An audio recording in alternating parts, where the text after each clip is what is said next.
হ্যাঁ খাদাই যদি আমাদের কি হচ্ছে ওয়েভ লেন্থ যদি ধরি তাহলে এইখান থেকে এইটা একটা ওয়েভ লেন্থ হয়ে যায়, তাই তো? এইবারে আমরা যখনই এই সুরসলাকা জিনিসটা দেখবো, সুরসলাকায় একটাই কম্পাঙ্ক হবে, মানে ফিক্সড কম্পাঙ্ক। সুরসলাকা একটা নিয়ে আসে, সুরসলাকার রবার প্যাডটা এইখানে কি হচ্ছে, এইখানে আমাদের সুরসলাকার দেখো এখানে গায়ে লেখা আছে যে 426, এটা হচ্ছে এর হার্জ, ঠিক আছে? তাহলে এর একটা সবসময় ফ্রিকোয়েন্সিটা ফিক্সড 426ই থাকবে। সুরসলাকে যখন আমরা মারবো তখন আমাদের সবসময় প্রথমত লক্ষ্য রাখতে হবে আমাদের এই হ্যান্ডেলটাতে হাত রাখতে হবে, এইখানে যাতে না হাত থাকে। তাহলে এখানে আমাদের এই সাউন্ডটা পাচ্ছি সেটা একটা ফিক্সড কম্পাঙ্ক। তাহলে এইবারে আমরা একটা অনুনাদি বায়ুস্তম্ভ দেবো। অনুনাদি বায়ুস্তম্ভতে যখন আমরা ধরো এত পর্যন্ত জল রেখে দিয়েছি, ঠিক আছে? সুরসলাকা থেকে যে আবাসটা, যে বায়ুর কম্পনটা যাবে, যে তরঙ্গটা যাবে, সেই তরঙ্গটা প্রথমে এই যাবে, গিয়ে ব্যাক করে এই চলে আসবে। তরঙ্গটা এরকম গিয়ে যদি এরকম হয়ে ব্যাক করে যদি এই জায়গাটায় যদি আমরা শুনতাম তাহলে সেইটাকে বলা হতো নিস্পন্দবিন্দু, নিস্পন্দবিন্দু, কিংবা এটাকে বলা হয় নোট। আর যখন আমরা এই জায়গাটায় এসে আবার একটা বড় জায়গা চলে আসবে, এই জায়গাগুলো অথবা এই জায়গাটা অথবা এই জায়গাটা, এই জায়গাগুলোকে বলা হয় সুস্পন্দবিন্দু কিংবা অ্যান্টিনোড। এই অ্যান্টিনোডে কিন্তু যখন পড়বে তখন খুব ভালো করে শোনা যাবে। সেই অ্যান্টিনোডে যখন পড়বে তখন আমাদের অনুনাদ শোনা যাবে। তো এইখানে যখনই আমাদের এই বায়ুস্তম্ভটা আমরা ম্যাচ করে করে জলটা উঁচু নিচু করে করে যখন একটা নির্দিষ্ট বায়ুস্তম্ভে আনবো তখন আমাদের এই জায়গাটায় অনুনাদটা শোনা যাবে। অনুনাদ মানে কি? জোরে সাউন্ডটা শোনা যাচ্ছে, রেজোনেন্সটা শোনা যাচ্ছে। তো এই জায়গাটায় যে অনুনাদটা শুনবো সেই অনুনাদটাকে আমরা বলবো মূল সুর। তো এইবারে আমাদের এই অনুনাদি বায়ুস্তম্ভেতে জলের যে লেন্থটা ছিল সেটাকে আমরা মোটামুটি ল্যাম্ডা ধরছি, তরঙ্গ দৈর্ঘ্য ধরছি। তাহলে এইখানে আমাদের অনুনাদি বায়ুস্তম্ভের জন্য যে মূল সুরের তরঙ্গ দৈর্ঘ্যের ফর্মুলা সেটা লিখে তারপরে এখানে কি হচ্ছে, এই জায়গাটা থেকে আরও 3 গুণ নামাবো। যদি এল হয় তাহলে এইটা আবার প্রায় 3L আমরা আবার একটা শুনতে পাবো। কীরকম করে শুনতে পাবো? এইখান থেকে গিয়ে আবার এরকম একটা আমরা তরঙ্গ পাবো। সেখানে কিন্তু এখানে আবার একটা আমরা শুনতে পাবো। এই তরঙ্গটা একটু সমস্যা হয়েছে, এই জায়গাটায় আমরা অ্যাকচুয়ালি শুনতে পাই।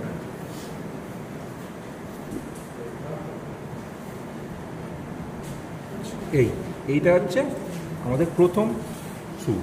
তাহলে এখানে কি হচ্ছে, এখানে আমরা 3 গুণে এল এর ঠিক 3 গুণে কিন্তু আমরা আবার শুনতে পাবো প্রত্যেকটা হার্জের জন্য, ঠিক আছে? এরকম করে আমরা কি জানি, V equals to F lambda, মানে ভেলোসিটি শব্দের বেগ ইকুয়ালস টু ফ্রিকোয়েন্সি ইন্টু তরঙ্গ দৈর্ঘ্য।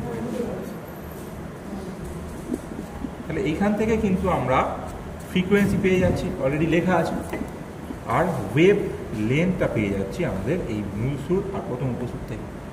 আর এইখানে আমাদের কি করতে হবে, বায়ুতে শব্দের বেগটা বার করতে হবে, ঠিক আছে? যেটা একটা নির্দিষ্ট টেম্পারেচারে ফিক্সড, যেরকম 0 ডিগ্রি সেলসিয়াস উষ্ণতায় 320 মিটার পার সেকেন্ড, অথবা আরও যদি আমরা এই নর্মাল টেম্পারেচারে দেখি তাহলে প্রায় 340 মিটার পার সেকেন্ড। তাহলে আমাদের এই velocity of sound in air যেটা আমাদের বের করতে হবে। এবারে আমরা প্র্যাকটিক্যাল চলে আসি। হ্যাঁ, এইটা আমাদের অনুনাদি বায়ুস্তম্ভ।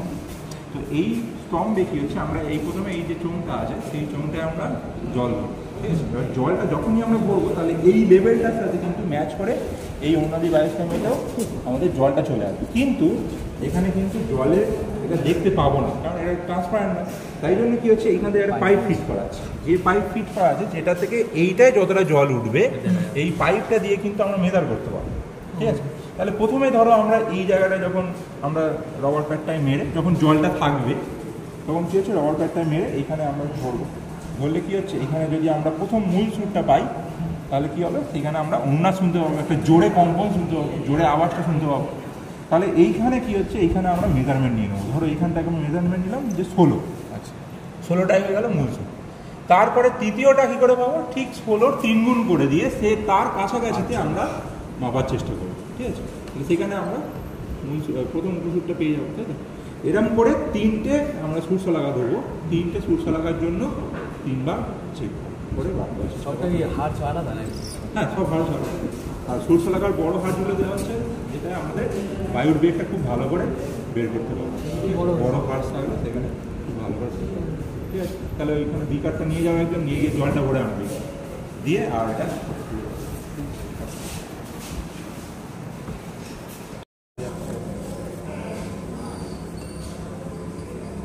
সাউন্ড শোনা যাচ্ছে, কিন্তু এর থেকেও অনেকটা বেশি শোনা যাবে। একটুখানি যে এখানে একজন বসে পড়ো, এটা বলো যে এটাকে একটু মুছে নিতে হবে, এটাকে ছেড়ে দেবে না, একটু সামান্য একটু ওটা থাকো। এখানে দেখো জলটা, এই জলটাও আস্তে আস্তে উঠলো, এইখানে এই পাইপটা দিয়ে কিন্তু আমরা ঠিক করবো যে কোথায় কি হচ্ছে, ঠিক আছে। তাহলে এখানে আমরা এখানে খুব ভালো একটা সাউন্ড পাচ্ছি। দাঁড়াও আর একটু সামান্য মতো,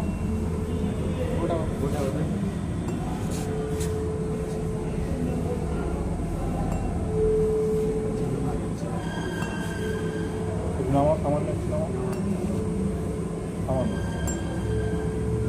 একটু আগে যেখানে শোনা গেল এই একটু সামান্য ওটা, সামান্য